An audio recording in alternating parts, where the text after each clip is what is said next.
Isang mapagpalang araw sa ating lahat, mga kapatid. Ako muli si Adrian Bernales ng Batch 3 at ito ang aking daily devotion. At ngayong araw ay pag-uusapan natin ay kung bakit hindi na tayo kinakausap ni Lord ng katulad sa Bible o personal address. At ang ating scripture ngayong araw ay mula sa Genesis chapter 12 verse 1. Sinasabi sa ating scripture ngayong araw, mga kapatid, ay Now the Lord had said unto Abram, Get thee out of the country, and from thy kindred, and from thy father's house, unto a land that I will shew thee. Kaya mga kapatid, mapapansin natin sa ating scripture ngayong araw na ito ay very personal ang naging approach ni Lord kay Abraham. Ito ay diretso at walang paligoy-ligoy. Isang malinaw na kautusan na galing mismo sa ating Panginoon.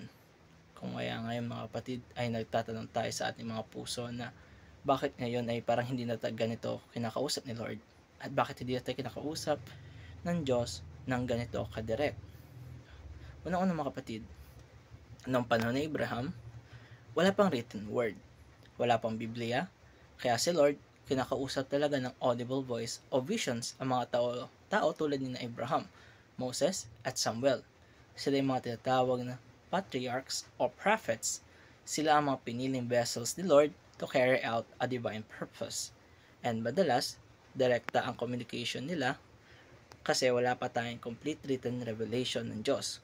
Pero ngayon, mga kapatid, tayo ay nabiyayaan dahil hawak na natin ang complete revelation ng Panginoon. Ang banal na kasulatan, ang Biblia. Kung noon ay salita, ngayon ay sinulat na niya ang lahat para sa atin. Ngayon ang sinasabi sa Hebrews chapter 1, verse 1 to 2, God, who at sundry times and in diverse manners spake in time past unto the fathers by the prophets, hath in this last day spoken unto us by His Son. Ibig sabihin nito, mga kapatid, ay noon, si Lord nagsasalita sa iba't ibang paraan. Pero ngayon, kay Jesus na mismo siya nagsalita at ang mga salita ni Jesus ay nasa Biblia. God still speaks but different now. Hindi nga tulad ng boses sa langit o burning bush, pero hindi ibig sabihin na tahimik si Lord sa ating buhay. God now speaks through the Bible. Kapag nagbabasa tayo ng Biblia, o nababasa natin ang kanyang salita, may mga talatang tumatama sa puso natin, yun ang tinig ng Panginoon. The Holy Spirit naman, siya ang nagko-convict, nag-guide, at nagbibigay linaw sa mga desisyon natin. Circumstances, minsan gumagawa ng daan si Lord sa mga pangyayari para marinig natin siya.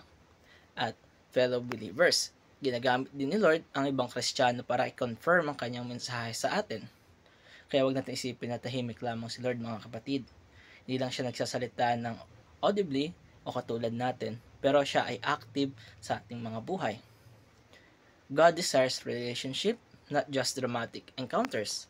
Kung titignan natin, yes, si Abraham ay kinakausap ni Lord ng direkta, pero hindi ito araw-araw. Hindi weekly, ito ay isolated moments lang na sa decades ng buhay niya.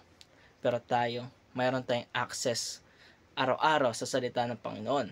Pwede tayong magbasa, magdasal, mag-reflect anytime. Hindi na natin kailangan maghintay ng boses mula sa langit kasi yung mga gusto niyang sabihin sa iyo ay nasa Biblia na. At kapag binuksan natin ang ating mga puso, mararamdaman natin ang personal address ni Lord sa atin.